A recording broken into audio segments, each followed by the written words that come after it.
Good morning बच्चों। Class 12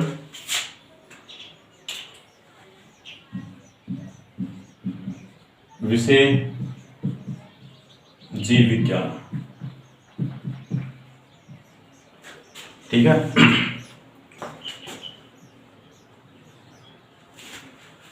देखो हम दो यानी चैप्टर कौन सा पढ़ रहे हैं? दो का चैप्टर जो हम पढ़ रहे हैं वो दो का पढ़ रहे हैं। ठीक है। देखो इससे पहले हम जो बात की थी, हमने कहा था कि परागकोश जो होते हैं उस परागकोश की अनुप्रस्थ काट को हमने देखा। उसमें हमने ये कहा था कि परागकोश की अनुप्रस्थ काट, मैंने क्या लिख रहा हूँ, थोड़ा सा रिपीट कर देता हूँ। परागकोश की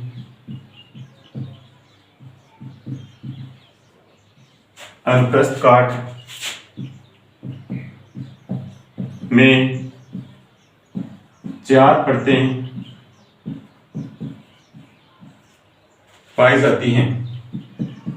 कितनी परतें पाई जाती हैं? 4 परतें पाई जाती हैं। सबसे बाहर वाली परत हमने कौन सी बताई थी?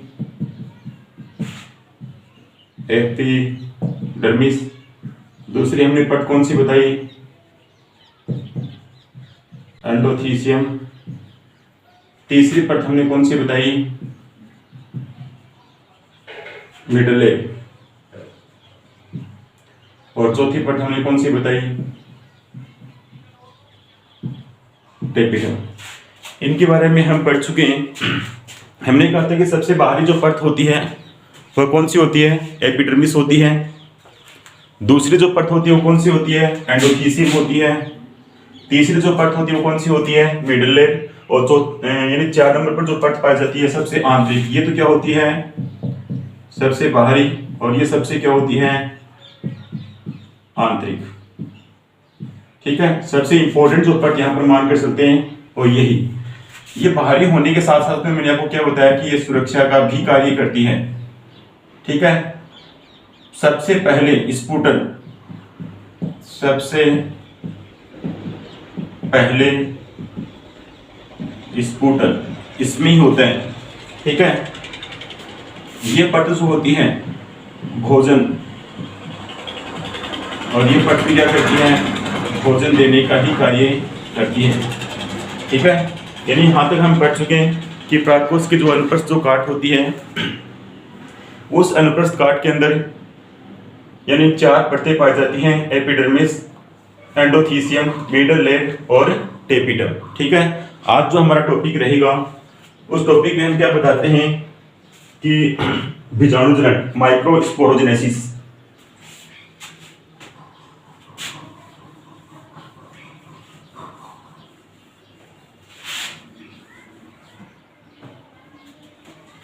आज जो अपना टॉपिक है बीजाणुजनन, जिसको बोलते हैं माइक्रोस्पोरोजेनेसिस। ठीक है। आज अपना टॉपिक कौन सा है? बीजाणुजनन, जिसको बोलते हैं माइक्रोस्पोरोजेनेसिस। देखो जनन की जो प्रक्रिया होती है हमने पढ़ा, जनन जो होता है इसमें मात्र कोशिका से, यानी कोई भी मात्र कोशिका होती है उस मात्र कोशिका से किसका निर्माण होता है? मात्र कोशिका से पुत्री कोशिका का निर्माण होता है। पुत्री कोशिका का निर्माण होता है। यानी मात्र कोशिका से किसका निर्माण होता है? पुत्री कोशिकाओं का निर्माण होता है। ठीक है। इसको क्या बोलते हैं? बीजाणुजनन बोलते हैं, इसको जनन बोलते हैं। अब देखो क्या होता है, अगर लघु बीजाणु मात्र कोशिका से किसका निर्माण हो? लघु बीजाणु का निर्माण हो। ठीक है। अगर लघु बीजाणु मात्र कोशिका से किसका निर्माण हो? लघु बीजाणु का निर्माण हो। ये जनन की प्रक्रिया हो गई है। इस जनन की प्रक्रिया में किसका निर्माण होना चाहिए? बीजाणु का। और बीजाणु के निर्माण की प्रक्रिया ही क्या कहलाती है? बीजाणुजनन कहलाती है। जैसे मैं आपको बताता हूं, यहां पर मैंने क्या लिखा? लघु बीजाणु मात्र कोशिका। क्या लिखा? लघु बीजाणु मात्र कोशिका। इसको बोलते हैं माइक्रोस्पोर मदर सेल। माइक्रोस्पोर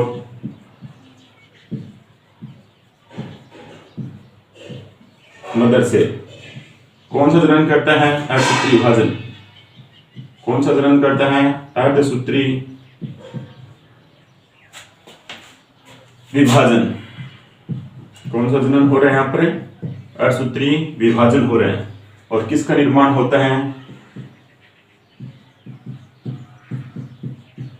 लघु बीजाणु का निर्माण होता है, जिसको बोलते हैं माइक्रोस्पोर। ठीक है, इस प्रक्रिया को क्या कहा जाता है? ये जो प्रक्रिया होती है इसको बोलते हैं लघु बीजाणु जनन।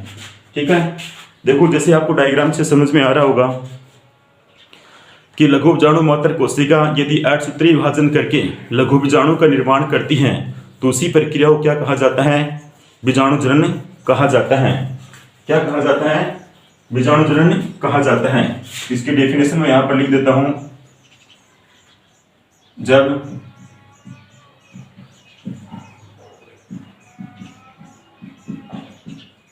लघु बीजाणु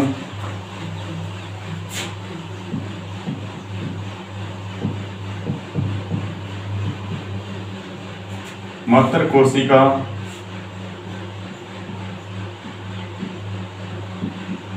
अर्धसूत्री विभाजन करके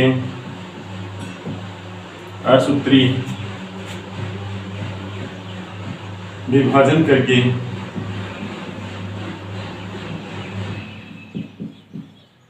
लघु बीजाणु का निर्माण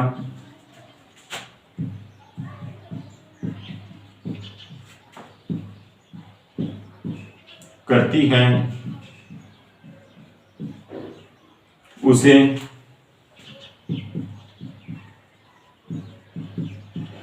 लघु बीजाणु जनन कहते हैं। ठीक है, जब लघु बीजाणु मात्र कोशिका अर्धसूत्री विभाजन करके किसका निर्माण करती है? लघु बीजाणु का निर्माण करती है, तो उसको क्या कहा जाता है? लघु बीजाणु जनन, या इसको हम ये भी बोल सकते हैं शॉर्टकट में बीजाणु जनन।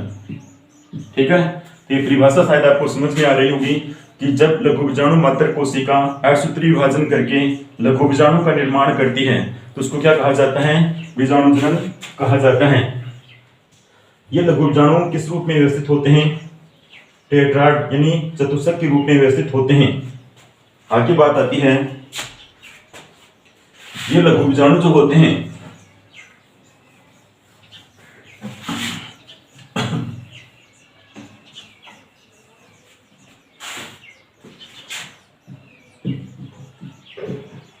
ये लघु बीजाणु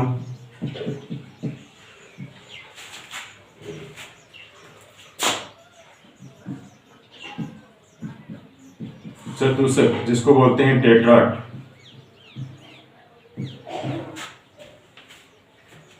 के रूप में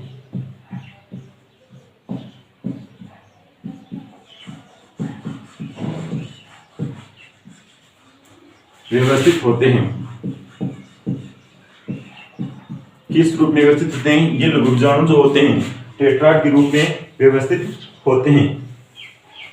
अब देखो ये टेट्राड 5 प्रकार के होते हैं। ये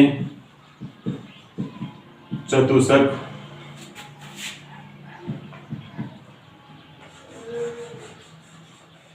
पांच प्रकार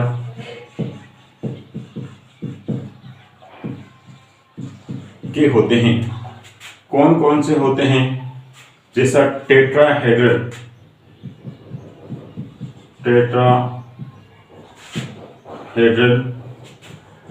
दूसरा है आइसो बाइलेटरल, तीसरा है डीकसेट और चौथा है इसको बोलते हैं टी सेप, और 4-5 नंबर पर आता है लाइनर। ठीक है। टेट्राहेड्रल को बोलते हैं चतुष्फलकीय, समद्विपार्श्विक, क्रोशित और टी आकार और रेखीय। इसको बोलते हैं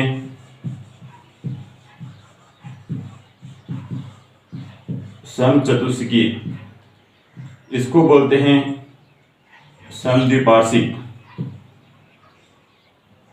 समद्विपार्श्विक,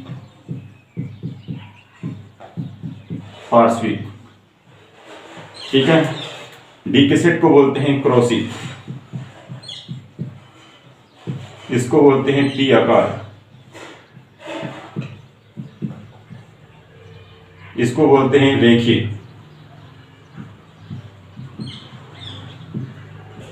ठीक है। यहां पर देखो ध्यान से, आपको कुछ से यानी कहने का मतलब इसमें क्या हो रहा है,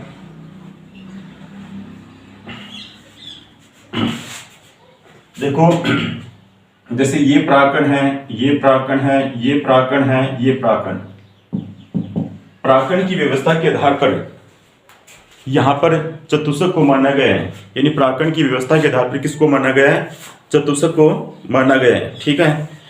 यानी प्राकण मोस्टली यहाँ पर कितने लिए हैं, 4 लिए हैं। इनकी आकृति किस प्रकार से हो सकती है, तो यानी कहने का मतलब जैसे मैंने बता दिया कि ये प्राकोष है, ठीक है, ये क्या है, प्राकोष है, ठीक है। इस प्राकोष के अंदर जो प्राकण जो होते हैं किस रूप में व्यवस्थित होते हैं उसको हम यहाँ पर देख रहे हैं। तो ये प्राकोष जो होते हैं जिस रूप में व्यवस्थित होते हैं उनको क्या कहा जाता है, चतुष्क कहा जाता है, ठीक है। ये चतुष्क जो होते हैं कितने प्रकार के हो सकते हैं, 4 प्रकार यानी 5 प्रकार के, टेट्राहेड्रल, आइसोबाइलेटरल, डी कसेट, टी सेट और लाइनर। देखो थोड़ा सा बता देता हूं आपको, अगर आकृति इस प्रकार से है, टेट्राहेड्रल के अंदर आकृति किस प्रकार से होती है, अगर आकृति में जैसे ये गोलाकार है, आकृति इस प्रकार से कितने आपको दिखाई दे रहे हैं, 3 दिखाई दे रहे हैं, यानी 4 प्राकरण जो होते हैं उनमें 3 तो स्पष्ट दिखाई देते हैं और एक जस्ट इसके पीछे होता है, तो मतलब आकृति कौन सी बन गई है, वहां पर टेट्राहेड्रल की बन गई है, ठीक है। अगर आकृति इस प्रकार से है, अगर चारों के चारों आपको स्पष्ट दिखाई दे रहे हैं तो इसका मतलब वो कौन सा है, समद्विपार्श्विक होता है, ठीक है। वो कौन सा होता है, समद्विपार्श्विक, ठीक है। अगर 3 आपको दिखाई देते हैं तो इसका मतलब वो कौन सा होता है, टेट्राहेड्रल, एक इसके जस्ट पीछे की साइड में होता है, तो इसका मतलब टेट्राहेड्रल, ठीक है। आइसोबाइलेटरल के अंदर क्या होता है कि चारों के चारों आपको स्पष्ट दिखाई देते हैं। डी कसेट के अंदर क्या होता है वो देख लो, डी कसेट के अंदर होता है आकृति, अगर आकृति इस प्रकार से होती है,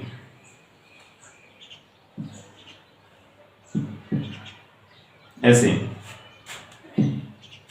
यानी दो प्राकरण जो होते हैं एक दूसरे के साथ में, यानी ये दोनों एक दूसरे के साथ में कितने डिग्री का कोण बना रहे हैं, 90 डिग्री का, ये दोनों एक दूसरे के साथ में 90 डिग्री का कोण बनाते हैं। ये जस्ट इसके पीछे वाले से कितने डिग्री का कोण बनाता है, 90 डिग्री का कोण बनाता है, इसका मतलब कौन सा हो जाता है, डी कसेट हो जाता है। 4 नंबर पर आता है, अगर आकृति में इस प्रकार से है तो इसका मतलब वो कौन सी साइज होती है, टी सेट। अगर 2 प्राकरण जो होते हैं वो अनुप्रस्थ होते हैं और 2 प्राकरण कैसे होते हैं, अनुदैर्घ्य, यानी एक प्राकरण, ये दोनों जो होते हैं ये तो किस रूप में होते हैं, यहाँ पर अनुप्रस्थ होते हैं, ऊपर वाले 2 जो होते हैं वो कैसे होते हैं, अनुप्रस्थ, ठीक है। ये वाले जो होते हैं कैसे होते हैं, अनुदैर्घ्य, ठीक है। यानी कहने का मतलब यहाँ पर 2 जो प्राकरण जो होते हैं, 2 प्राकरण जो होते हैं वो तो कैसे होते हैं, अनुप्रस्थ होते हैं, और 2 प्राकरण जो होते हैं वो कैसे होते हैं, अनुदैर्घ्य। इसका मतलब साइज कौन सी बन जाती है वहां पर, टी सेट। लास्ट में कौन सा आता है, लाइनर, 5 नंबर पर आता है लाइनर। लाइनर के अंदर चारों प्राकरण जो होते हैं एक रेखा के रूप में, यानी इस प्रकार से, अगर चारों प्राकरण किस रूप में होते हैं, यानी एक रेखा के रूप में व्यवस्थित होते हैं, तो उसको क्या कहा जाता है, लाइनर कहा जाता है, ठीक है। देखो बोर्ड पर ध्यान से देखो, शायद आपको समझ में भी आ रहा होगा।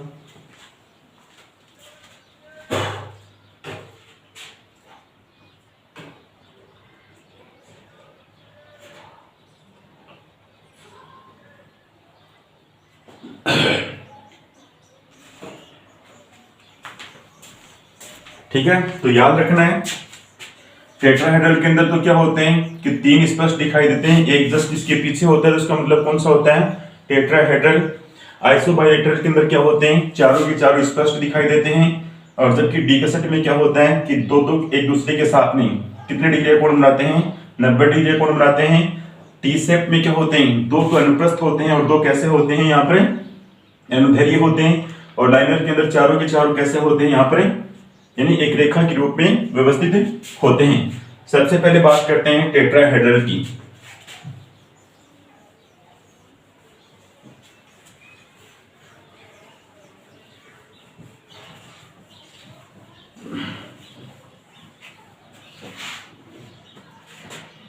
एक नंबर पर क्या है,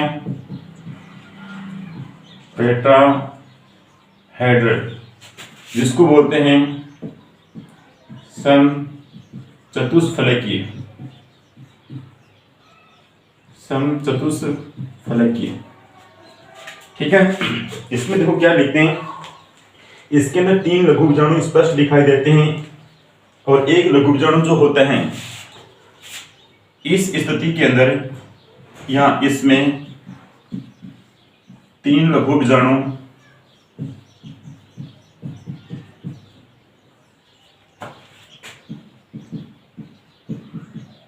स्पष्ट दिखाई देते हैं, 3 लघु बीजाणु स्पष्ट दिखाई देते हैं एवं एक लघु बीजाणु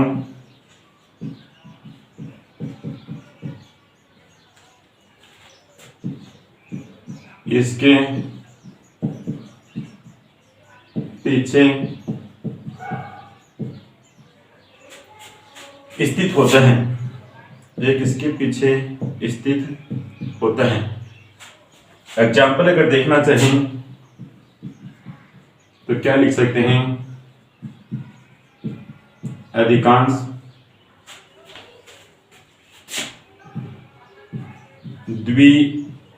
द्विबीजपत्री, अधिकांश द्विबीजपत्री। ठीक है, आकृति किस प्रकार से बना देते हैं, यानी इसी प्रकार से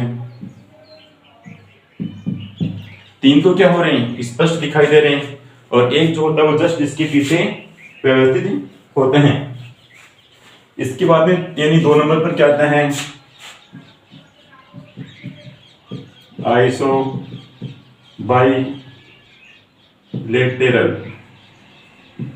क्या आता है, आइसोबाइलेटरल, जिसको बोलते हैं समपार्श्विक।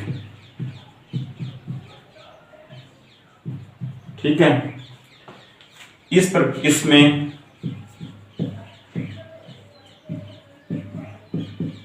चारों लघु बीजाणु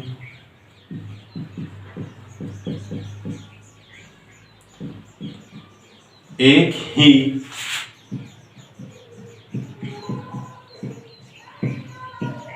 तल में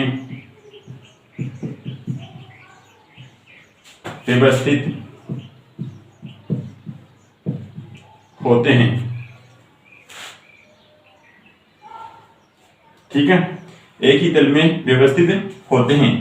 एग्जाम्पल जैसे मैं यहां पर बताता हूं, अधिकांश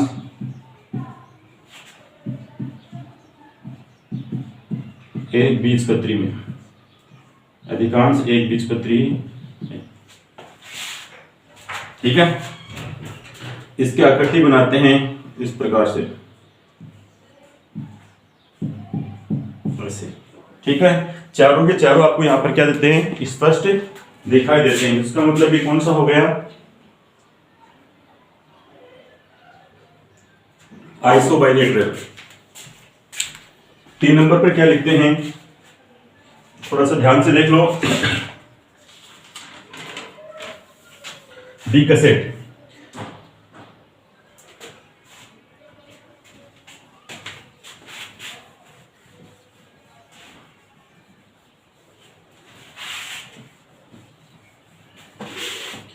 तीन नंबर पर बात करते हैं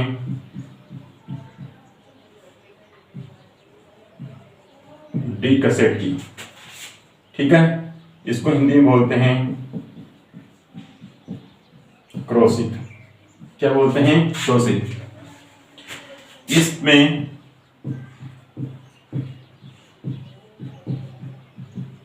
दो दो लघु बीजाणु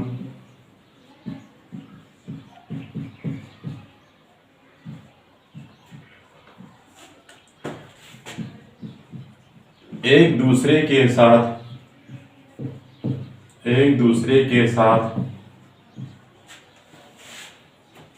90 डिग्री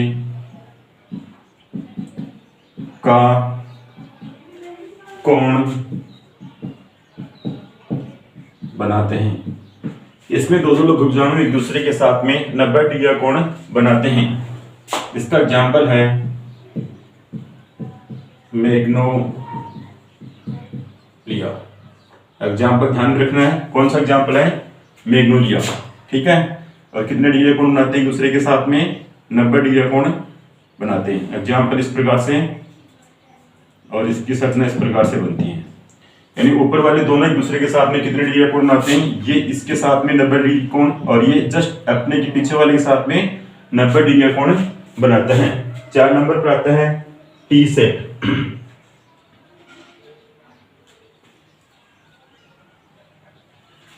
तो 4 नंबर पे क्या लिखते हैं, टी सेट, एक टी आकार।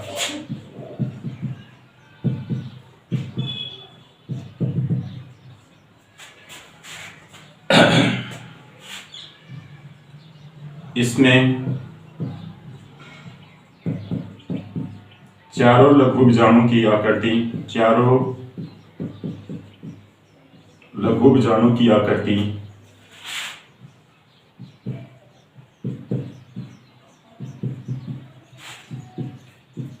टी आकार में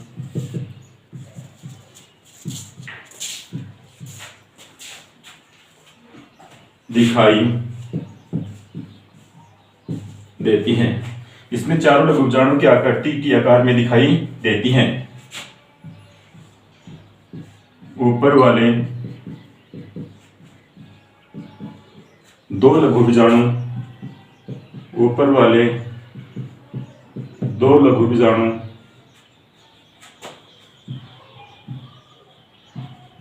अनुप्रस्थ एवं नीचे वाले दो लघु बीजाणु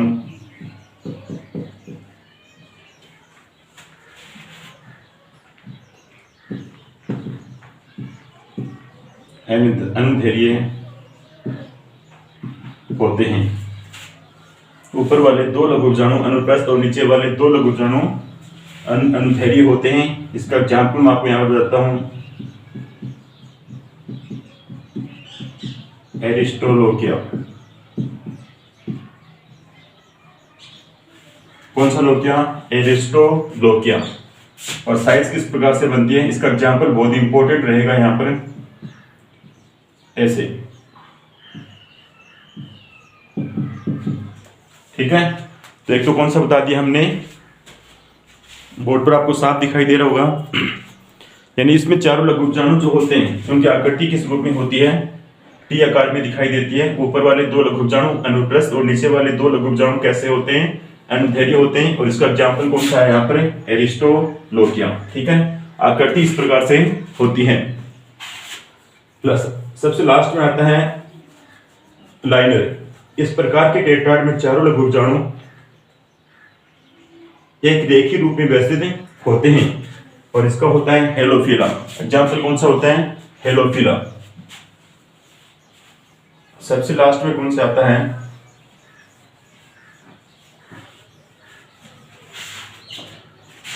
5 नंबर पर आता है रेखीय,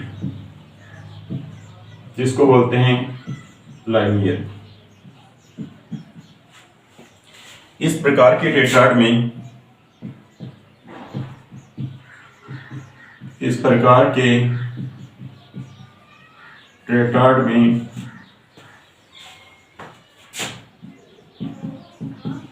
चारों लघु बीजाणु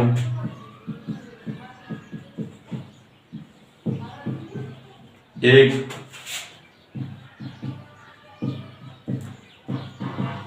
रेखा के रूप में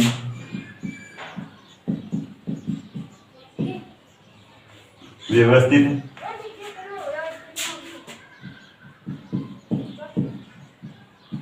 होते हैं।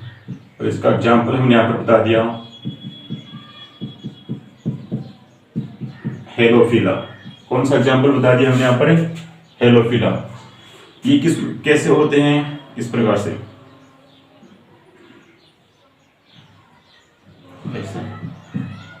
ठीक है। चारों के चारों लघु बीजाणु एक रेखा के रूप में यहाँ पर व्यवस्थित होते हैं।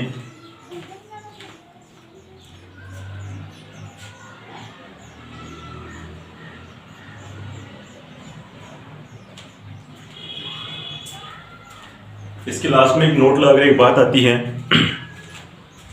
जो काफी इंपॉर्टेंट रहेगी यहां पर।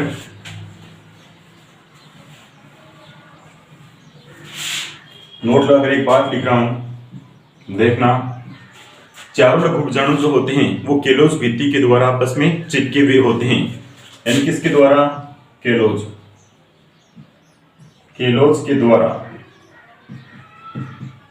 के द्वारा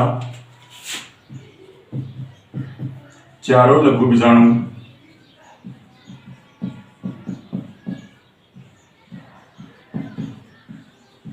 आपस में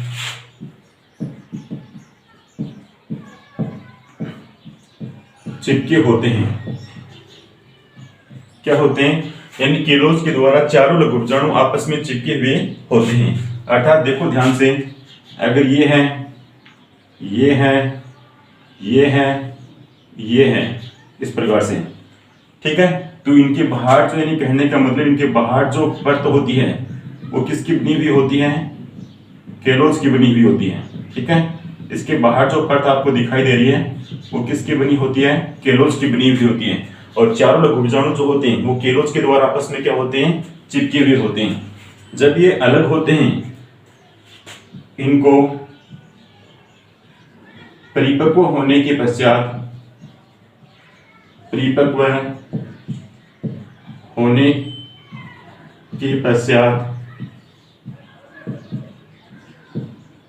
केलेज एंजाइम की सहायता से